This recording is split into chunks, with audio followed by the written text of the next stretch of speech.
CIA director warns Ukraine could lose war with Russia by the end of the year unless US sends more aid.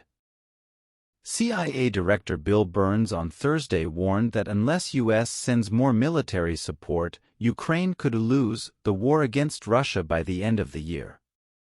His comments mark one of the starkest warnings to date from the Biden administration on the stakes in Ukraine as Congress debates whether to approve a long-delayed aid package to Kyiv. Just a month ago, Burns had warned in testimony before the Senate Intelligence Committee that if Congress did not move to authorize additional support, long hampered by conservative opposition in the House of Representatives, Ukraine is likely to lose ground and probably significant ground in 2024. But on Thursday during an appearance at the George W. Bush Center, he warned that Ukraine could be forced to capitulate entirely. With the boost that would come from military assistance, both practically and psychologically, I think the Ukrainians are entirely capable of holding their own through 2024, Burns said. Without supplemental assistance, the picture is a lot more dire, he continued. There is a very real risk that the Ukrainians could lose on the battlefield by the end of 2024, or at least put Putin in a position where he could dictate the terms of a political settlement. The warning comes as the Biden administration is trying to seize an unexpected political opportunity on Capitol Hill to push the House to pass the long-stalled aid package.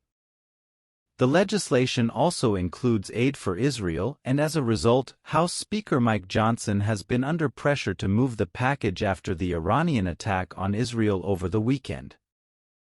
In an effort to satisfy divided factions of the GOP, some of whom support and some of whom oppose aid for Ukraine, he has split the legislation into separate bills, and the Ukraine aid portion is expected to come up for a vote on Saturday night. Burns on Thursday did not detail further how he defined lose, and one source familiar with Western intelligence noted to CNN that if the package doesn't pass, officials still believe Russia is unlikely to overrun Ukraine from coast to coast. But Russia could retake significant additional territory, then effectively freeze the battle lines in place in a de facto ceasefire, similar to what happened after Moscow annexed the Ukrainian territory of Crimea in 2014. That would still be deemed a loss. Burns detailed the dire need for basic ammunition that Ukraine faces on the battlefield. He recounted that 2 brigades, 2,000-plus man units, had 15 artillery rounds per day and a grand total of 42 mortar rounds, respectively.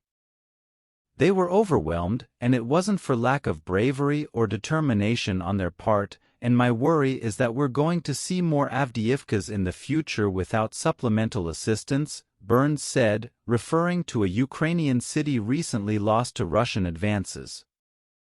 Ukraine's shortage of ammunition and military equipment resulting from the U.S. and its allies' struggle to resupply the country's military has had an increasingly dire effect on the battlefield.